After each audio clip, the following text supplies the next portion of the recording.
पर बात कर रहे हैं तो ये जो बादल हैं वो भी बरस रहे हैं, वो भी प्रफुल्लित हो रहे हैं। ये सुनकर कि इस मेवाड़ की धरा पर कोई ऐसा विरला पैदा हुआ है, ऐसा विरला अवतरित हुआ है जिन्होंने सारे प्रतिमान तोड़े हैं, चाहे फिर कला के हों, चाहे उन्होंने युद्ध के हों, चाहे मानवता के हों, धर्म के हों, अध्यात्म के हों, सारे प्रतिमान तोड़े। हमारे साथ चंद्रशेखर जी सर हैं। मेरा एक चंद्रशेखर जी सर से एक सवाल है कि सर, पिछली बार आपने कहा था कि चित्र की नहीं चरित्र की पूजा होनी चाहिए, लेकिन आज के परिप्रेक्ष्य में चित्र ज़्यादा दिखाई दे रहा है। तो सर मेरा सवाल ही यही है। देखिए कि मानव स्वभाव है कि हमेशा वो सरलता की तरफ जो है जाने की कोशिश करता है। मैं उसको वर्तमान के परिप्रेक्ष्य से भी जोड़ूंगा कि सबसे ज़्यादा सरलता क्या है कि चित्र की पूजा कर लो आप। ये बहुत ही सरल कार्य है, ये कोई भी कर सकता है। लेकिन इससे भी ज़्यादा जो सबसे बड़ा जो मुश्किल कार्य है, वो मुश्किल कार्य ये है कि जिस चित्र को आप पूज रहे हो, उस चित्र की जो मान मर्यादाएं हैं, उस चरित्र के जो गुण हैं, जिसके कारण वो चित्र पूजा जा रहा है, क्या उनसे आपका दशांश, अक्षांश, सहस्त्रांश भी आपका कोई वास्ता है या नहीं है। आज प्रश्न ये उठता है कि हम उसको 1%, 2% जितना हो सके उसको फॉलो करते हैं या नहीं करते हैं, क्योंकि और वो कठिनता का मार्ग है। इसलिए मैं हमेशा लिखता हूँ कि प्रताप का जो मार्ग रहा है वो अग्निपथ था, वो अग्निपथ था, कांटों से भरा हुआ था, कांटों पे चलना था, आग पे चलना था। आप देखिए जैसा कि अभी जुगनू साहब ने बताया कि किस तरह से वो प्रकृति को भी अपना मान करके, मतलब जल और ये जो वृक्ष हैं प्रकृति के हमारे सामने जो है, और पर्वत, ये तीन ही तो हमारे सामने जीती जाती प्रकृति के स्वरूप है। और इन स्वरूपों को आप देखें कि उन्होंने जो अपना महल भी बनाया, वो आप देखें कि वो उस स्थान पर बनाया चावंड के ऊपर जहाँ पर वृक्ष नहीं थे। और आज हम देखते हैं कि वृक्षों को काट काट करके विकास की बातें की जा रही है, बड़ी बड़ी इंडस्ट्रियाँ लगी जा रही है। आज के लिए बहुत बड़ा सबक है अगर प्रताप हम अगर उनके चरित्र से सीखना चाहें। दूसरी बात ये है कि आप देखें कि प्रजा है तो राष्ट्र है, खाली भूमि का टुकड़ा राष्ट्र नहीं हो सकता। आज के परिप्रेक्ष्य में भी ये चीज जो है मैं मानता हूं कि बहुत प्रेरणीय है कि प्रजा की रक्षा के लिए, कि जैसा बताया कि जुगनू जी ने कि युद्ध के समय में रामपुरा जाकर के बस्ती को बसाया कि मेरी प्रजा नहीं मरनी चाहिए। जमीन के टुकड़े तो लेंगे और वापस आ जाएंगे, लेकिन प्रजा का नुकसान नहीं होना चाहिए, प्रजा नहीं मरनी चाहिए। ये राष्ट्र को आगे बढ़ाने की दिशा में मैं मानता हूं कि आखिर राष्ट्र कहेंगे किसको। प्रजा है तो राष्ट्र है, प्रजा है तो प्राण है। बिना प्रजा के धरती जो है ये प्राणवान नहीं हो सकती। प्रताप ने इस नींव को, इस आधारशिला को रखा था हमारे सामने। क्या आज हमारा देश इन चीजों को सीख पा रहा है? ये मेरा प्रश्न है। मैं इसको लेकर के सोचता हूं कि आज हम प्रताप की बात कर सकते हैं, लेकिन प्रताप के उन जीवन मूल्यों को या प्रताप की नीतियों को समझ करके आज की तस्वीर को ठीक करने का कार्य हम नहीं करते हैं। ये बहुत बड़ी विडंबना है। हम विडंबना के काल में जी रहे हैं, हम विडंबित हैं, क्योंकि प्रजा मुख्य होनी चाहिए, जमीन मुख्य नहीं है। आज के अगर परिप्रेक्ष्य में हम देखें तो सामने बहुत स्पष्ट दिखेगा कि प्रजा का नुकसान कितना भी हो जाए, नहीं, ये नहीं होता है। राष्ट्र का मतलब ही है कि प्रजा है, और ये प्रजा ही जो है वो राष्ट्र का निर्माण करती है। प्रजा में ही वो शक्ति है जो राष्ट्र का निर्माण करती है। तो प्रताप को लेकर के इसलिए मैंने ये कहा कि उनके आचरण को, उनके जीवन मूल्यों को सीखा जाए। इसलिए मैं कभी कभी कहता हूँ कि अकबर के पास तो सेना थी, लेकिन प्रताप के पास में सीना था। सेना थी लेकिन सीना नहीं था। और सीना नहीं होता इसका प्रमाण ये है कि आप देखें कि हल्दीघाटी के युद्ध में अपने सारे सेनानियों को भेजा, अपने चमचों को भेजा। मैं चमचे शब्द यूज कर रहा हूँ, मुझे माफ करना, लेकिन मेरी नजर में मैं उनको चमचे ही कहूंगा। एक इतिहासकार के नाते जो मैंने इतिहास पढ़ा है, उन सबको भेजा, लेकिन खुद सामने नहीं आया, खुद सामने नहीं आया। और फिर खुद भी बाद में जब ये चर्चा हुई कि साहब हम हल्दीघाटी क्यों हारे, जब दरबार में इसकी विशद चर्चा हुई, तब ये चीज एक उभर करके सामने आई कि साहब हल्दीघाटी के कारण हम हारे, बाकी हम हारते नहीं। वहां पर हमारी हल्दीघाटी जो है, जो हमारी मातृभूमि है हल्दीघाटी, वो उठ करके खड़ी हो जाती है और वो देखने के लिए आता है। आप देखें, वो बंगाल में गया, बिहार में गया, गुजरात में गया, सब जगह उसने युद्ध लड़े हैं अकबर ने, लेकिन कहीं पे भी किसी रणांगन को देखने के लिए वो नहीं गया। ये पहला रणांगन है जिसको देखने के लिए अकबर वहां से आगरा से चल करके यहाँ आता है कि मैं उस हल्दीघाटी को 3 महीने बाद, सितंबर में हल्दीघाटी युद्ध के बाद में वो यहाँ पर देखने के लिए आता है। तो वो स्थिति जो थी वो प्रताप ने खड़ी की। तो आज ये कि हम जो वन के जहाँ पर वृक्ष प्रकृति के द्वारा, मतलब कि किसी के बाप दादों के द्वारा लगाए गए नहीं है, वो प्रकृति ने खुद उनको पैदा किया है। कम से कम उस भूमि को तो हम पेड़ों को काट करके कोई विकास का, इंडस्ट्री का मॉडल वहां पर नहीं लगाए। ये प्रताप की आज की जो कि जुगनू साहब ने कहा कि पर्यावरणीय चेतना के रूप में प्रताप को याद किया जाएगा, हमें स्मरण करना चाहिए। तो ये एक सबसे बड़ा मूल्य सामने उभर करके आता है। दूसरा ये आता है कि प्रजा ही राष्ट्र है। जमीन कभी राष्ट्र नहीं हो सकती। खाली जमीन को कोई राष्ट्र नहीं कहता सुनील भाई। इस विश्व में बहुत सी जमीनें खाली पड़ी है, लेकिन आज भी आप देखें कि उनको जंगल ही कहा जाता है। अफ्रीका के अंदर बहुत से ऐसे जंगल हैं। राष्ट्र नाम की अवधारणा प्रजा से बनती है, और फिर उसमें राष्ट्र का जो प्राण तब आते हैं, तब प्रजा उसके अनुकूल अपनी देश की संस्कृति और देश की निष्ठाओं के अनुकूल जब आचरण करती है, तब उसको राष्ट्र कहा जाता है। और फिर उसके लिए जो कार्य किया जाता है उसमें कहा जाता है इदम न मम राष्ट्राय स्वाहा। और ये इस परंपरा का पालन करने वाले प्रताप थे, जिन्होंने ये इस अपनी सृष्टि के परम सत्य को अपने अंदर बिठा लिया था कि प्रताप आएगा, प्रताप चला जाएगा, मेरा कुछ भी नहीं है, जो कुछ भी है उस सृष्टि का है, जिसको मुझे हैंड ओवर दे करके जाना है। इसलिए वो विश्व वल्लभ का नाम रखते हैं। विश्व वल्लभ सारे विश्व के लिए। कोई मेवाड़ की धरती ही उज्जवल बने, या मेवाड़ में वैज्ञानिक खेती हो, या मेवाड़ के अंदर ही जल का संसाधन हो, ऐसा नहीं है।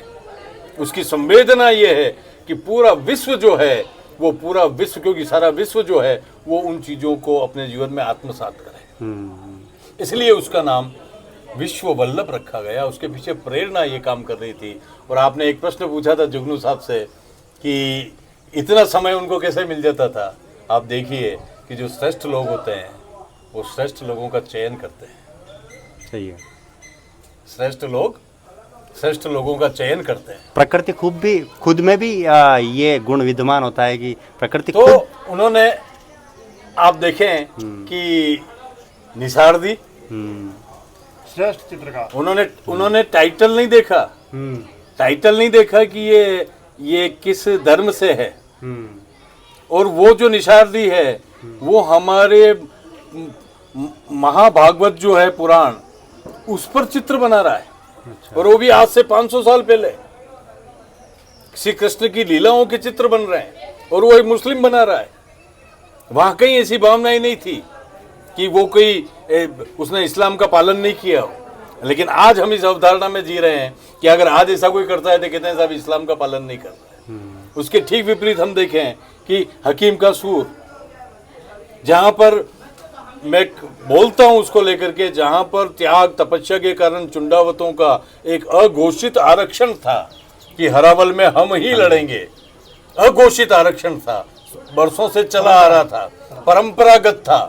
उस परंपरा में भी जब प्रताप जैसा व्यक्तित्व हकीम का सूर को खड़ा कर देता है, जो कि बाहर से मेवाड़ का भी नहीं था, इस धर्म का भी नहीं था, बाहर से आकर के जो यहाँ पर आया था, प्रताप ने पहचाना था कि ये इसलिए आया है कि राष्ट्र के लिए युद्ध करना चाहता है।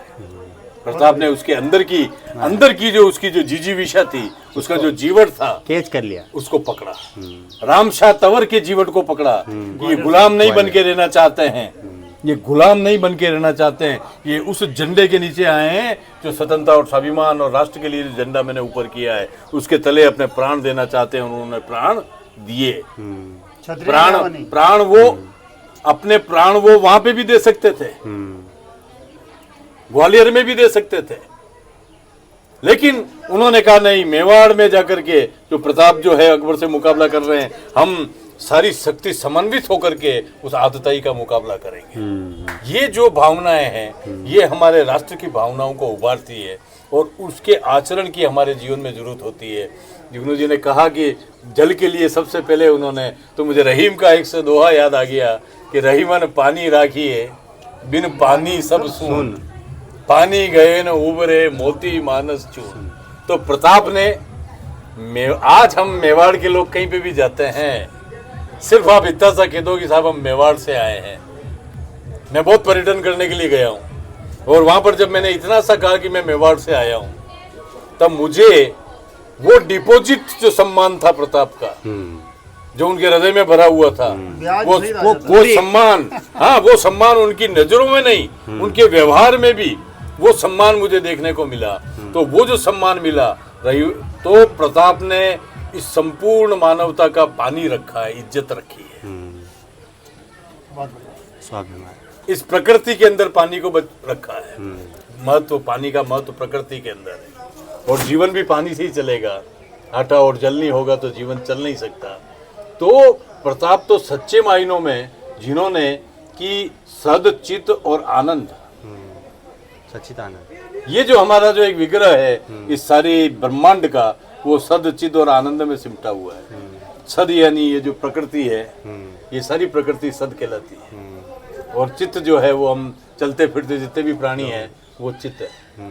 आप देखिए कि शिकार की परंपरा थी, आयड़ा किया जाता था कि राजा बना है तो राजा का लक्षण क्या है, मृगया। हमारे प्रताप के पहले के भी और बहुत से संस्कृत साहित्य में मृगया का बड़ा आप देखिए कि अलंकारिक वर्णन आपको देखने को मिलेगा उसको। हाँ, मृगया, मृगया जानवरों को मारना, अच्छा, शिकार करना है, ये एक राजा का शौक माना जाता था। और आखेट, आखेट, हाँ, मृगया, मृगया उसको संस्कृत में मृगया का है और हमारे साहित्य में मृगया का प्रयोग आया है।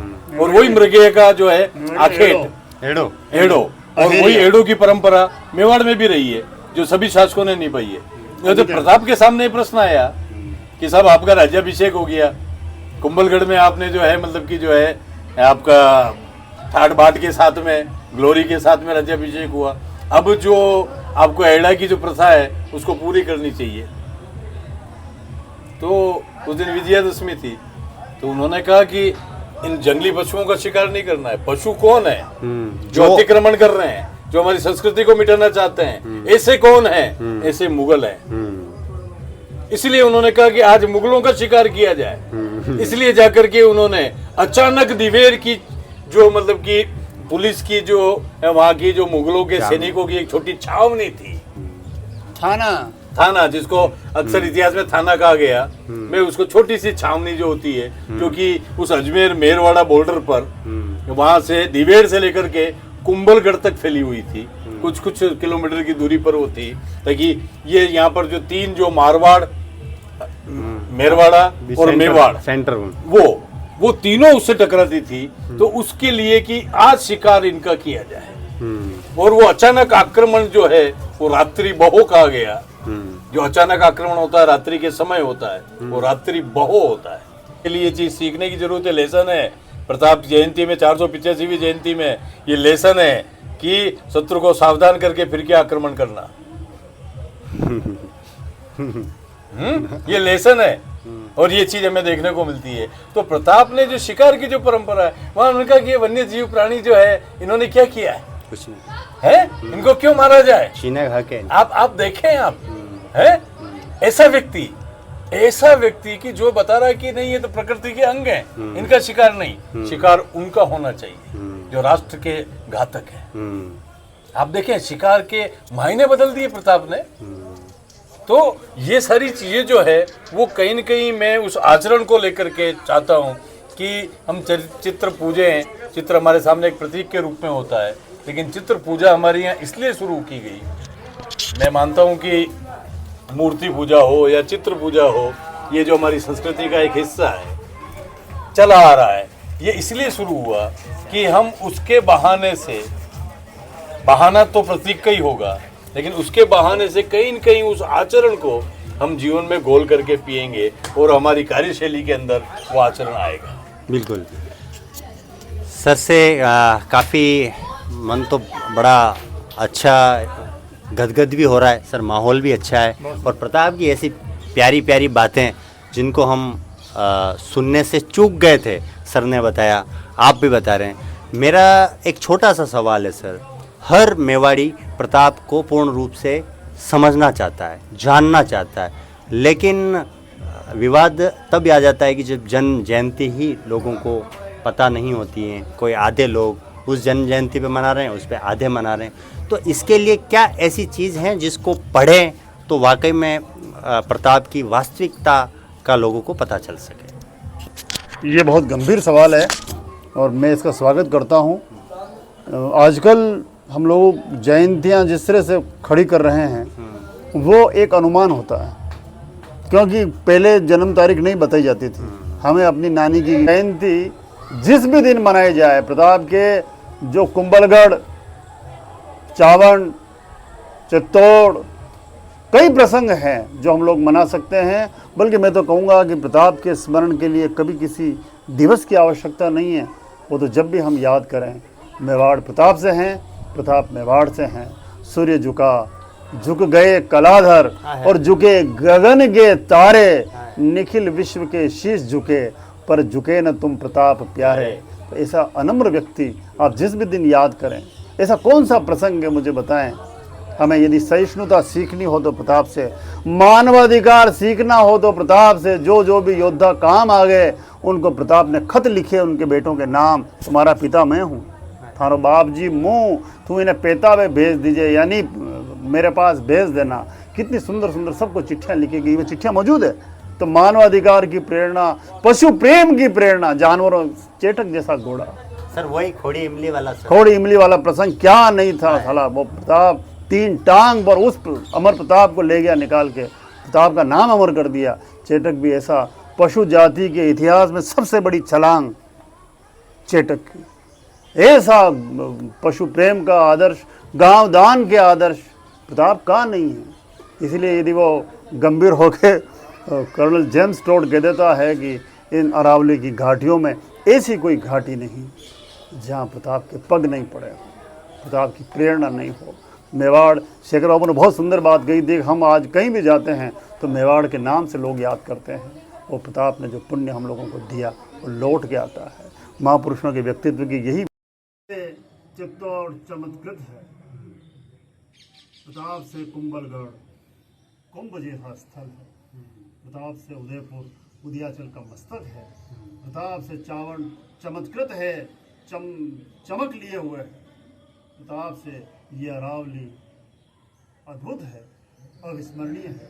और प्रताप से मेवाड़ की धरती महिमामय है। मैं तो कहता हूँ प्रताप से ये भारत भव्य है, दीप्त है। जब तक प्रताप है, प्रताप का नाम है, तब तक भारत के भावों में और भारत के हृदय में, भारत की शिराओं में रक्त का स्पंदन है। प्रताप कभी अवधि पार नहीं हो सकते। प्रताप काल जयी, इसीलिए वो काल जयी है, मृत्युंजयी है। प्रताप का नाम मेवाड़ के साथ नहीं, हमारे देश के साथ है। हमारे प्रत्येक युद्ध हो, युद्ध नीति हो, प्रताप की नीति ही होती है। हम लोगों को याद रखना चाहिए। तो ये थे दोनों गुरुदेव जिनसे हम एक अच्छी सी वार्ता कह सकते हैं, गोष्ठी कह सकते हैं, स्नेह की बारिश कह सकते हैं, जो भी हम कह सकते हैं, जो भी नाम दे सकते हैं, हमने चर्चा की, सार्थक चर्चा की। प्रताप पर कुछ जानने का प्रयास किया। सबसे ज़्यादा तो आपको जानने से ज़्यादा मुझे इसकी इच्छा थी, तो सर ने मेरे पे, उन्होंने उपकार करके ये समय मुझे दिया। मुझे एक ये सारी चीज़ें मुझे देखकर एक पता नहीं, एक कवि की 2 लाइनें याद आ रही है कि पग पग सूता संत थे, सूर वीर दे प्राण। पग पग सूता संत थे, सूर वीर दे प्राण। पग लागे तो दोग जे, मेवाड़ में तीर्थ जान। क्या बात। ऐसी पुण्य धरा है जहाँ पर हमें ये सौभाग्य मिला है।